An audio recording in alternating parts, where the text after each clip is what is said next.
Hi, it's Sandy Wyllie. Welcome to my mental health channel, 50 Shades of Black and White, where I try to wipe away the stigma of mental illness. I talk about my own personality disorder, borderline personality disorder. I talk about other personality disorders like narcissistic personality disorder, post-traumatic stress disorder. I talk about bipolar, schizophrenia, and anxiety attacks, a whole host of things. Schizophrenia, I already said that. I'm not a professional therapist. I don't pretend to be one. I come on solely as a patient. I'm 58 years old. I've been in therapy for almost 20 years of my life, and so I cannot give you a professional point of view, only a personal one. If you like what you see, give it a thumbs up. If you're new here, welcome. And if you haven't already, please subscribe. It's absolutely free. I only ask one thing of you. Please be kind in the comments to me, to yourself, and to everyone else. And now, today, I have a special guest, and I'm going to interview him. Come on over.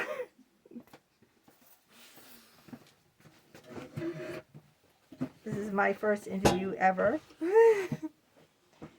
Here he is, my husband, Andrew Wyllie. So I'm going to ask you a few questions. I don't know how the lighting is. Yeah, lean in like that. All right. So the first question is, what's it like to be married to someone who has borderline personality disorder? Exhausting. Exhausting? And how would you say, why is that? Well, because you go from one extreme to the other, so you never know what to expect. So it's like, 1 minute I could be this way, another minute, so it's not there's no consistency. Yeah. Did you know when we first got married that I had a mental health issue or problem? No. No? All right. So when do you think that you figured out, maybe there's something with this woman upstairs? Probably after we've been married about 10 years.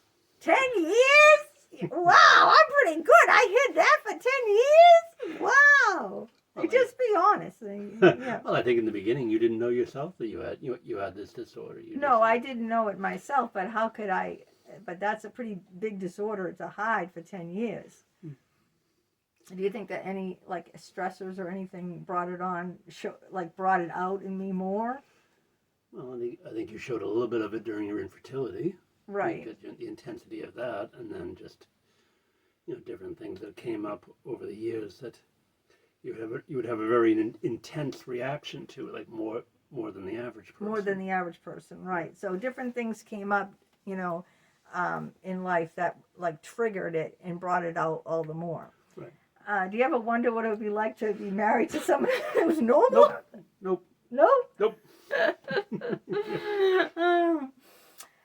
So 10 years, wow. Do you think it impacted my ability to be a mother, having the borderline personality disorder? I think a little bit, because especially when our oldest son was diagnosed as autistic, and then the demands that he put on you made it hard, because, you've got these intense swings, and then all of a sudden, you've got a child who needs more attention than the average one. You can't just, put him somewhere or take him somewhere. You've got to be a lot more alert.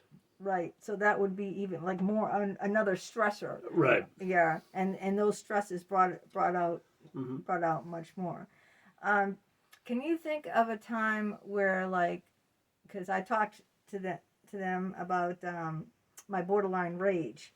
Can you think of a time in we've been married, 37 years now? 37. Where my borderline rage was really the worst ever, a really bad time that you can remember? Well, it wasn't with me, but it was with your parents. I remember you had an argument about your father driving you down their apartment, and you smashed a bar set. Right. I had, because he said he would drive me to the Franciscan, right, my, the hospital my son, where our oldest son was at the time. Right. Thankfully I wasn't there, but I'm upstairs and I can hear all of a sudden this loud crash. And of course it's just her rage saying, okay, you're not doing this. Right, you're not doing what I need you to do. So yeah, I remember that time. I might have mentioned that time too. And there was a time upstairs. I think I smashed the window through the door to the porch. Do you remember that? You Or threw was it downstairs? You threw a glass through the window of the door. Yes. Right, and broke it. Right, And broke the window. Yes. right. So that was another time where my borderline rage got the best of me. Here's another question.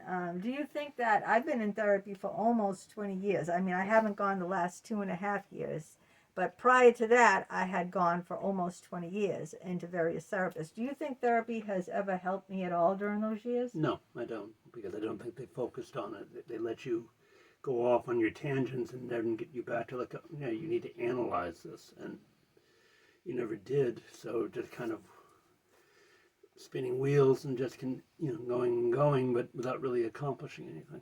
Right. So just wasting time spinning my wheels. Right. In there. Do you think that I'm better off now without therapy, or that just about the same, or I was better? I think you're slightly better just because you don't have the drama from trying to get the shrinks to see you for what you were, because they wouldn't. Right. Yeah, I mean, they throw you out. That's okay, don't want to deal with it. Bye. Exactly. That's exactly what they did too. Many of them threw me out. Right. Yeah. I mean, there was a lot of drama with the therapy. What about with friendships? I never really did well with friendships. Do you blame that on just circumstances, or the people I picked, or because of this mental illness? Well, I think the mental illness, kind of dealt with it, because you would end up with very strong feelings. Like if somebody disappointed you, you would be like, well, that's it. And it's like, okay, well, people let you down. And unfortunately, some of the people that you've had to try to be friends with were not exactly the most reliable themselves. I think they had their own issues. So you needed somebody who was stable and who could see that, okay, you're going to need a little more than you're going to be able to give back. Right. That's perfect. Summing that up, I'm going to need a little bit more than I'm willing to be able to give back. That's very, very true with this. Well, I have a little experience. You have a little experience. Here's another good question. All my therapies failed. All my friendships failed. I never got along with my parents at all. So why do you think that after all these years, you're still here? We're still married. How do you explain that with someone like me?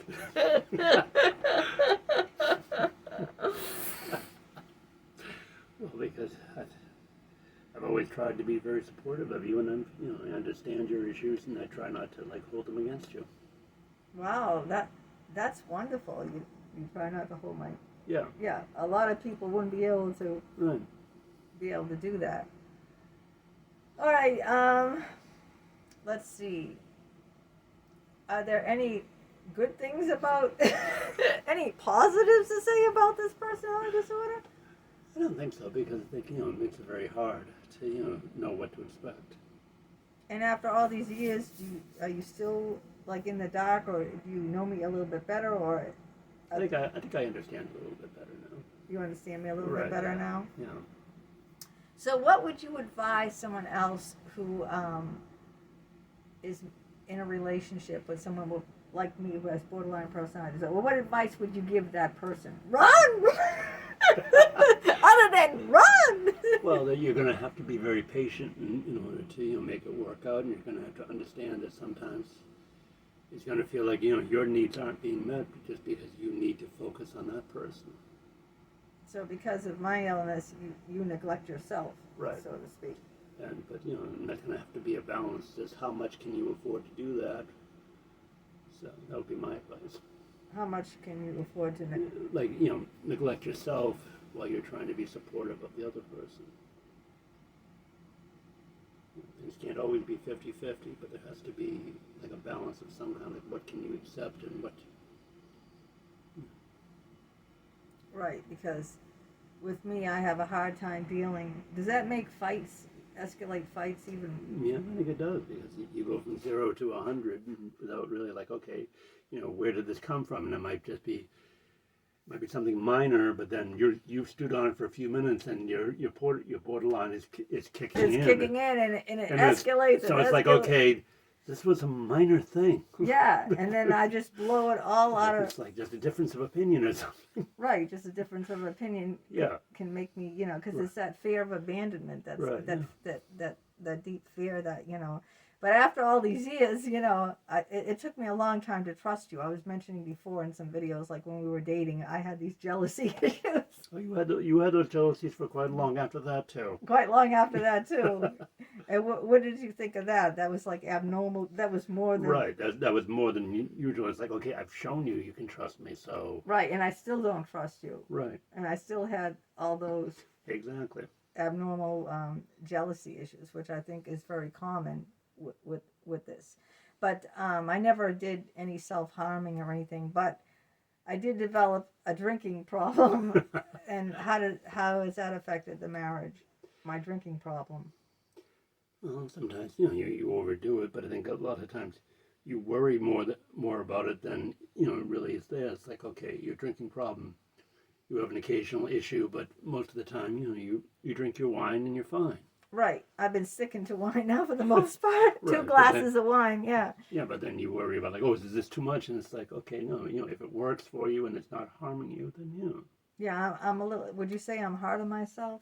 I don't think you're hurting No, yourself. you don't think I'm hard on I myself? don't. Yeah. No, I don't. In other words, you set a limit and just say, okay, I'm not going to drink more than this, and I'm not going to add anything to it, and then and just say, okay, this is what works, this is what calms me down, this is what helps me relax before I have to go to, before I go to bed. And in case anybody's wondering, I'm not a drinker, so. Yeah, he doesn't drink at all, and he's not an alcoholic. I know some people who don't drink at all are alcoholics, but you never took to. No, I was a very light drinker, but I haven't drank in probably 30 years, probably. Yeah, So, do you have any last things to say to everyone out there about being married, have a relationship with a borderline after all?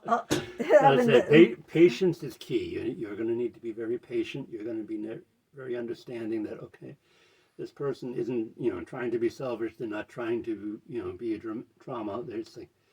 They're just feeling this very intensely, and that you have to understand, like, okay, you got to help them, work through it and calm down or whatever, or just get through it, whatever it takes. And what are some ways you think that you have calmed me down when I'm like getting tense? I usually try to be very steady and, like not raise my voice, not get upset, get upset, and just like, okay, don't give you something to react to. That's very good advice. Don't give me something to react to. Be very calm. Be very steady. Because it'd be very easy for it to escalate and get the other person worked up. And it's like, okay, well then that's not going to help. Right. Then it's totally explosive. Then it would totally, Right. Exactly. It would just keep spiraling.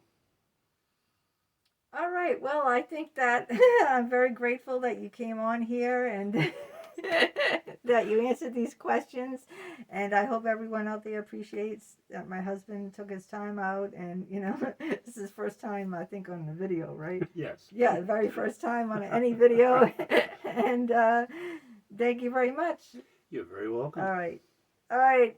See you next time. Take care. Bye-bye.